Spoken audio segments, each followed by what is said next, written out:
What is going on, Misfit Nation? Welcome back to another episode of the Misfit Wrestling Podcast. I'm your host, Matt, the Misfit. This is your Friday Night SmackDown review for November the 3rd, 2023. This is your go-home edition for Crown Royal, a show that I will not be covering tomorrow, or rather, I will possibly do something tomorrow. I don't know what it is. I said I was going to do a Stardom review. I might not. I don't know. I haven't decided yet. I'll let you guys know. Not on this show, rather, but on social media, which you can follow at PileDriverPulse on Twitter, Misfit Wrestling Pod on Instagram. You can find the other audio outlets: Spotify, Amazon Music, iHeartRadio, Google Podcasts, Stitcher, Audible, and Pandora. And of course, right here on YouTube.com/@Misfit Wrestling Podcast. Hit that like button, hit that subscribe button. Do all that stuff. Comment down below. We have some news on Kairi Sane. Yes, Kairi Sane, the former IWGP, the inaugural IWGP Women's Champion, former NXT Women's Champion, and former WWE Women's Tag Team Champion. Probably the most important Women's Tag Team Champion. So, news came out on Friday. Not Friday. Today is Friday. Yesterday, actually, around 10 a.m., 10:39 a.m. WrestleVotes put out on Twitter, quote, "What feels like months of speculation. I'm told Kairi Sane has reappeared on the Eternal Talent roster list. Her return to the company is imminent." Then PW Insider tried to say that's not true, saying, quote, "For those who've asked about the reports making their way around social media that Kairi Sane has been added to the Eternal roster, PW Insider confirmed that it is not correct. Sane is not listed internally for any roster or even on the company's miscellanea division as of this morning." And then just a few minutes later, update: Kairi Sane has been added to the WWE roster eternally today, sometime after 2 p.m. this afternoon. PW Insider can confirm the rumors were earlier today that Sane had been added, but PW Insider was told at the time that was not correct. The same source later informed us that Sane was added to the roster this afternoon, but has not been assigned to a brand yet, which I can confirm that is not correct. She has been added to the SmackDown roster and will be a part of the story going forward with Damage Control and whatever they're doing with her, IYO, Bayley, Asuka, whatever's going to go in that whole situation there. WrestleVotes said, I believe that's all of what WrestleVotes had said about that. Fightful added some stuff about Kairi Sane, if I can find it. Here it is, Kairi Sane. Fightful Select put out, Kairi Sane is headed back to WWE. Kairi was signed quite a while back in August, same day as SummerSlam, August 5th. But as WrestleVotes accurately reported, she popped up on the Eternal roster list this week, which was yesterday. Beyond that, WWE sources have been told that she'll be working around this back in WWE on the States this month. PW Insider stated that she could show up as early as Crown Jewel. We're told that WWE wanted to make re-signing Kairi a priority this year and was actually brought up last year as well during the mass re-signings that they were doing. But for whatever reason, that deal was not reached because there was rumors about her possibly coming in for the Royal Rumble earlier this year. That obviously did not happen. I said there was creative plans. There have been creative plans pitched for Kairi along the way, and her return to the company hasn't been really kept secret.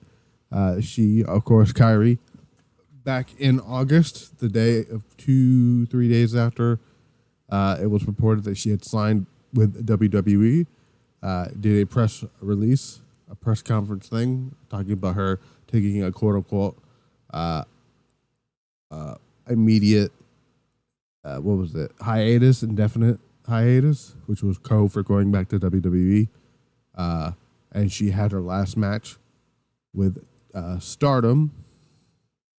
I want to say,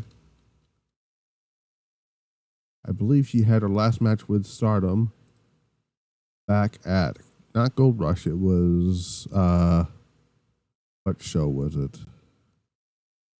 Was it this show here? Yes, it was the Nagoya Golden Fight show. That was her last show with Stardom and her last date in New Japan before, not New Japan, date with Japan before going back to WWE. She teamed with Nanane Takahashi and the current IWGP Women's Champion IYO. They defeated the team of Koguma, Hazuki, and Saida. Now Kairi Sane is going back to WWE and will, from what I understand, will be returning tomorrow night at Crown Jewel to set up what they're doing with her and IYO. I personally think the title match at WrestleMania is going to be IYO and Kairi. I'll do my predictions with Crown Jewel after we go through the review here. But that is the latest on Kairi Sane. Kairi Sane, a former inaugural IWGP Women's Champion, won it back last year at Historic Crossover in that incredible classic match with Mayu Iwatani at Historic Crossover in the main event, which was the first time in New Japan history that women main evented a show. And then later on this year, and then also former IWGP, former NXT Women's Champion, beating the first one to defeat Shayna Baszler in NXT. Then went on to have what I thought was the best run of the tag team championships when she teamed with Asuka and defeated Nikki Cross and Nikki Cross and whoever it was she was teaming with at the time, Alexa Bliss. So yeah. So that's great. I'm very happy that she's coming back. I trust Triple H. Seeing how she's been booking IYO as of lately, who's having killer matches with the title. She'll have a great match with Bianca. I'm predicting her that she's going to retain. And we'll see what happens there. Maybe, who knows? I'll keep what I was going to say there for when we do the review here. So there is that. All right, let's get into SmackDown. Now we got SmackDown, the final stop for Crown Jewel. Everybody else is already in. Riyadh, seeing IYO, who's probably already seen Kairi. Like they've already probably had. They've probably have already hung out in the hotel room. But she's doing things like riding the camel and stuff. She's being a champion. She's doing champion things. So, but we had LA Knight starting off this episode of Friday Night SmackDown. He came out here, says 1,200 days as champion is impressive, but not as impressive as quickly as it's going to come to an end, or how quick it can come to an end. He reminisces about over Roman hitting Roman with the BFT last week. Says tomorrow night will be no different. Says he's coming for everything Roman stands for, and says the undisputed Universal Championship will be coming home with him. Roman's music hits. He makes his long ass way to the ring alongside Paul Heyman. Says that he would typically ask the crowd to acknowledge him, but they already know to do so. He says that he can't say the same for LA Knight. and formally introduces himself. That he says a lot has changed during his time off, and expected people to step up, but not LA Knight. He says Knight managed to capture the attention of the fans and give him credit for being able to do so. Encourages fans to chant for LA Knight, but says it's the last time it'll ever happen, and asks him if he's done except getting for what he's done except for getting chance. Tells LA Knight that his dream is over, and because reality is he'll finish him at Crown Jewel. Knight says basically, you've been pretty much unbeatable, but it doesn't, he doesn't understand what's coming for him next or whatever it is, and nothing. They don't give physical or anything. Roman just says, I'm going to be the next WWE champion. So there is that.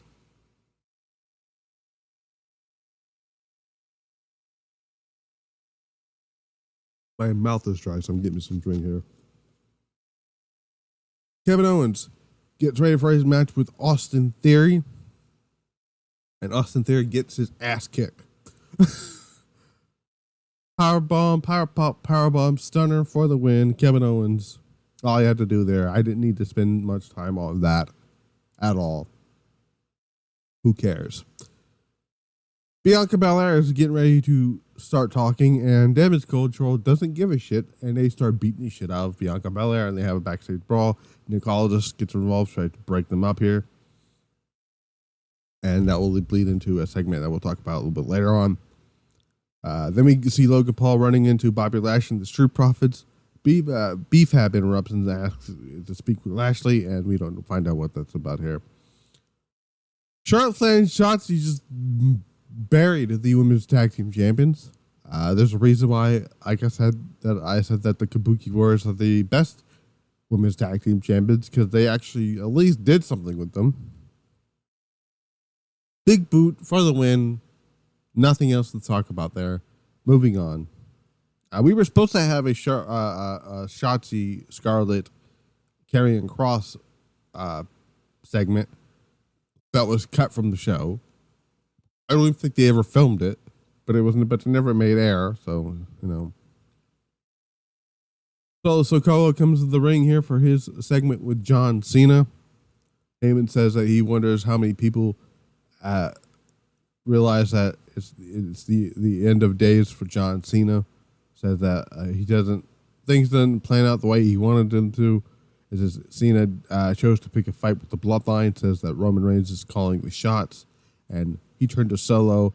Says that he has a big future in WWE as Tribal Chief, and that role doesn't come without any victims. He says that Cena will be among those victims, and before he continue, Solo grabs the mic and asks, "Why are you wasting your breath with him?" Cena comes out, and Cena just buries this dude. Says, he asks him if he recognizes, if he realizes who he's in the room with, and questions what he said was all brought up to the table. He says he can do do this with half a voice in 90 seconds, and he'll say goodbye to, not to the fans, but for them. And he says, Solo, you only got this job because of your cousin. And he calls him nothing but a bargain Taz ripoff. Basement bargain basement Taz ripoff. And that fucking killed him and killed me.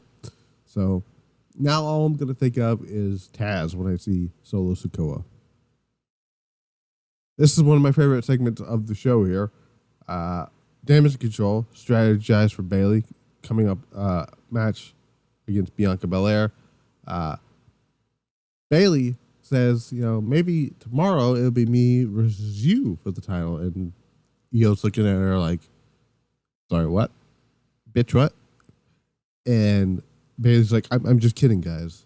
Nick Aldis approaches them and says, Bayley, Dakota, and Io will be barred from ringside. And Kelda's kind of like, what? No. And then Io's not bothered by it at all. It says, no, Bayley, you can do this. You got it. I'm like, damn the shade. That eventual babyface turn for Io Shirai is going to be amazing. And I'll talk more about that in just a little bit when we get to that here. Pretty Deadly beat the Brawling Brutes in a Donnybrook Rules match. It was all right.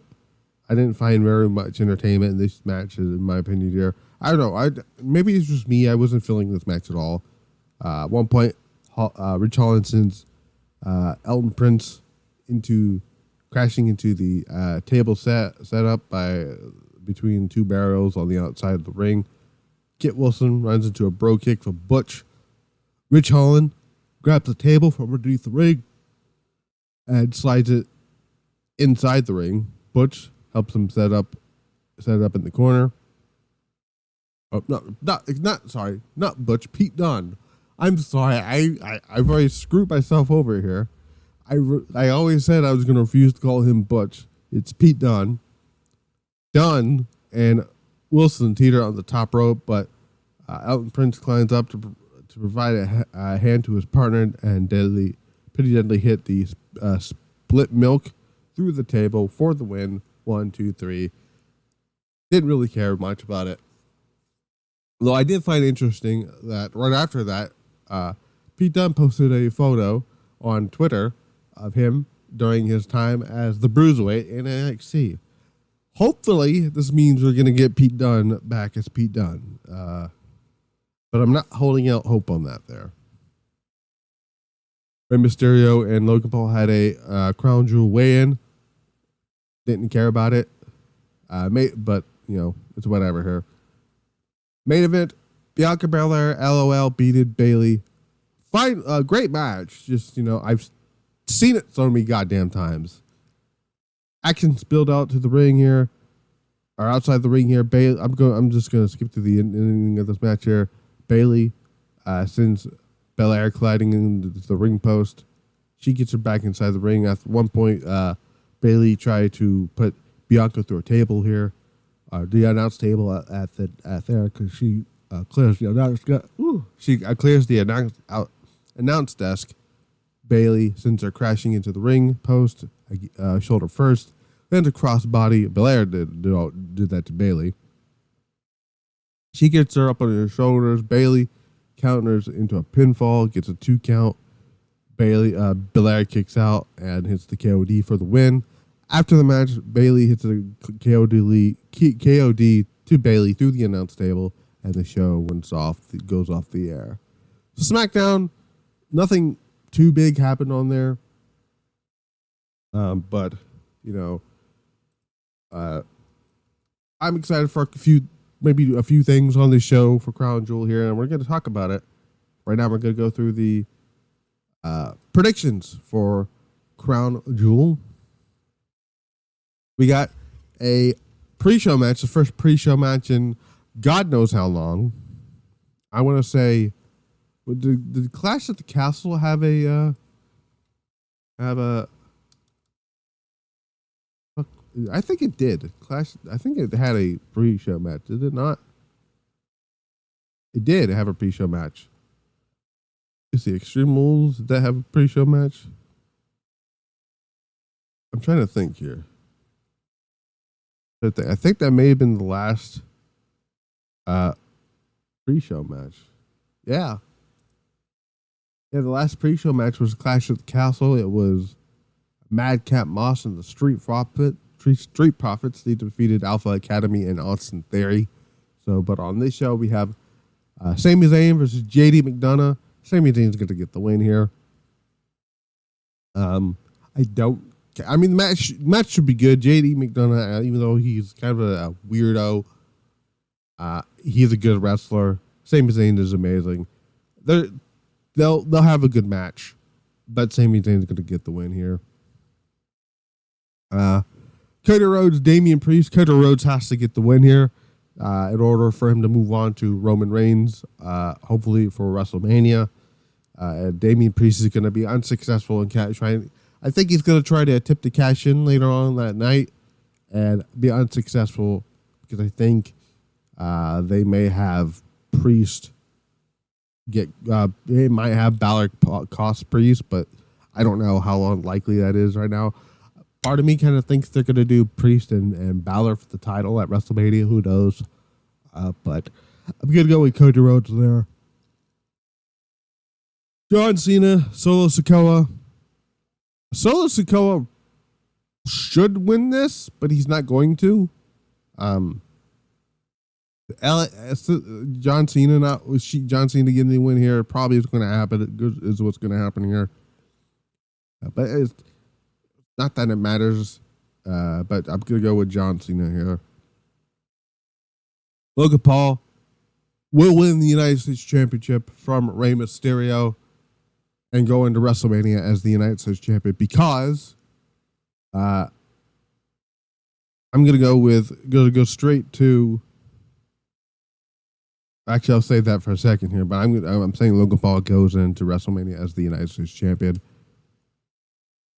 Rhea Ripley will retain the Women's World Championship in a fatal 5-way match against Nia Jax, Shayna Baszler, Zoe Starks, and Raquel Rodriguez. I would love to see Shayna Baszler get the title, but that's not going to happen here. Rhea Ripley is going to retain the championship because she is going to go into WrestleMania to face Becky Lynch for that title on the Raw side of things and possibly main event night 1 of WrestleMania. And just how it is there. IYO Sky will hopefully defeat Bianca Belair to retain the WWE Women's Championship. And then I believe after the match, they're going to somehow have Kairi make the save. I don't know how they're going to set that up here.